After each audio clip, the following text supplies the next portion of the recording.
Gentlemen, welcome to another week. It's a chilly, rainy, fall-like day here in the Twin Cities, but I'm still ready for a nice cocktail and some football, regardless of the weather. I don't know why I said I'm still ready. I just described like the perfect football and cocktail weather. So we will get started. I've got quite a few questions this week I'm excited about, and one of my favorite cocktails. This is a really good drink. So I'm excited to share it with everyone. So let's get started. The name of the cocktail for this week is called the Sable. It is one of those drinks where you hear the name, and once you have a sip of it, it like makes sense somehow. Just like it just feels and tastes like Sable when you have it. So it is very delicious. And we will get started with that, and I will answer some fun questions, or at least some questions. I can't guarantee there'll be any fun. All right, so we're gonna start with bitters as always, or at least if the cocktail calls for bitters, we start with those. This recipe does call for specific axolotl mole bitters. I happen to have them because I have a lot of bitters, and this is one particular that I like a lot. But if you don't have these, which I don't expect you will, just go ahead and use regular bitters. No big deal. All right, so my first question from Brian is what's your hot take? Can be anything. So I was thinking about this, and I think my biggest hot take, it's not really I don't know, it's kind of a hot take, but I think this might be the highest scoring season we have in Liquored Up. I don't know why, but after looking, I know it's only been 1 week, but looking at like all the scores and stuff, it just seemed like a lot of people scored high. I don't know. Just feels like we have a lot of high-powered players in the league this year. On various rosters and stuff, so maybe I'll be way off. It's been known to happen, but it was just like kind of a knee-jerk hot take reaction I had when I first looked over all the scores in the week that was. I just thought, wow, it just feels like it's going to be a really high-scoring year. So that's my hot take. I think it's going to be the highest-scoring season in Liquored Up.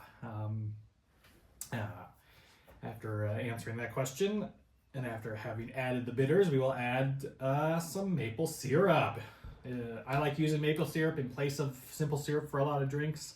This cocktail just happens to call for maple syrup, but if you're ever, especially in the fall time, if you're ever making an old fashioned or something, and you don't have simple syrup on hand, or even if you do, just swapping in a little maple syrup sometimes gives it just like a different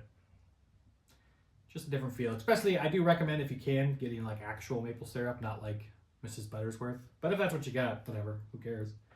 But it'll be a 1/4 ounce of maple syrup.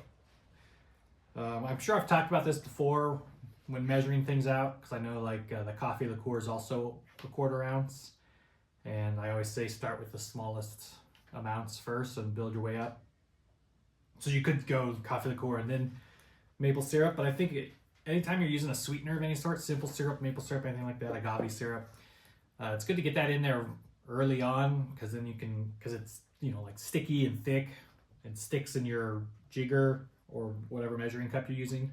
So if you get that out of the way early, the other stuff that you use can kind of help rinse it out, make sure you get it all out of the mixer thing. So yeah, it's silly, I guess.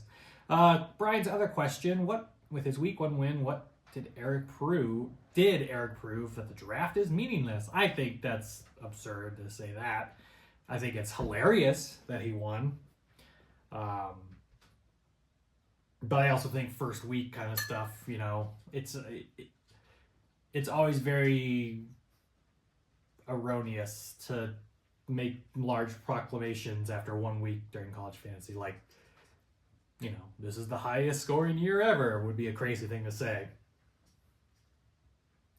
But it is interesting that he, I would say that, and this comes up later, I would say that the the thing that it was just like a fun win, I think, in general, because of the team that he beat was a team that had all of his draft picks. Like, it's very poetic, and I like poetry, so I do enjoy it. But I don't think it makes any grand statement about the draft. I mean, I think we already knew that the draft is it's like a 50-50 proposition in terms of meaningless or meaningful. So, all right. So I got the maple syrup in there. Now it'll be a 1/4 ounce of coffee liqueur. You'll see this week I am using just regular. I've got this Loon Liquor Minnesota organic coffee liqueur instead of like the Kahlua I used last week. That's just because this drink doesn't. It's got such a. It's got sweetener in it added already. I just don't feel like I need the extra sweetener that Kahlua can bring. But if that's what you got, it's not going to hurt anything. It's just a preference.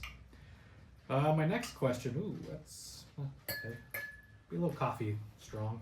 No big deal. Nick wants to know who had the worst loss. Him, losing by 0.2 points to Mark, or Jamie/New Pat getting housed by EP after taking his first 4 rounds of draft picks. So for this, I would say that the worst loss is definitely Nick. That's hard.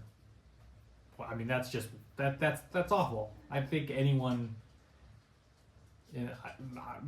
Maybe I'm just speaking for myself. I think anyone would prefer to get housed by anyone than to lose by just 0.2 points. That's just infuriating. And that said, I feel like that the EP beating Jamie Newpat is less of a worse loss and more of an awesome win. So that's my opinion on that one. All right, now we're going to do the main ingredient, which is 2 ounces of tequila. This recipe calls for reposado tequila, but whatever you have will be fine. I have anejo instead, because I don't typically with tequila related drinks I use mezcal instead. This is just one cocktail where I think mezcal doesn't necessarily work the best. You don't necessarily want the extra smoke flavoring, but yeah, whatever you got should work. 2 ounces of that, so it's a nice tequila cocktail. And I swear it is one of my favorites, the Sable. So, all right, some other questions I've got. Brian Brooks wants to know what my current favorite bow tie and minor league baseball hat are. So I am wearing my favorite minor league baseball hat. It's Des Moines Demons, which was the name of the AAA team or the minor league team in Des Moines. Briefly, I think in like the 60s or something, maybe. It's a cool throwback, but it's also kind of a representing Des Moines type thing, you know, hometown and stuff. But I also just think it's a cool design, and I like the Des Moines Demons. I don't know, it's just a good hat. It's my favorite, definitely my favorite. And my favorite bow tie, which I'm not wearing, particularly because I'm wearing a pearl snap shirt that would not look well with a bow tie. Karen got me a really cool bow tie that's got like all these pictures of old like analog clocks and watches, pocket watches and stuff on it, which I really like because it combines, you know, 2 things I really like: my bow ties and I don't know if people know, I'm like I do a lot of watch. I take apart and put together old watches and repair old pocket watches and old wind-up watches and stuff. So it's a nice little thing. All right, I'm gonna go get some ice. I'll come back and stir this and answer the last couple questions, and then we will drink our Sables, and it will be wonderful. And I'm back, ready to stir things up and answer more questions. Brooks wants to know if I want to trade for Harold Fannin Jr. That would be in our NFL league. Let's try and keep this NFL college stuff separate, buddy. And no, I don't. Thanks. Try to pick him up with the waiver, but you paid more, and that just shows that you wanted him more, and I'm fine with that. And then the last question, will I be watching the Cyhawk, or is there a more interesting game for you? Oh, definitely. That's probably my number 1 game that I will watch and want to watch this Saturday. I mean, yeah.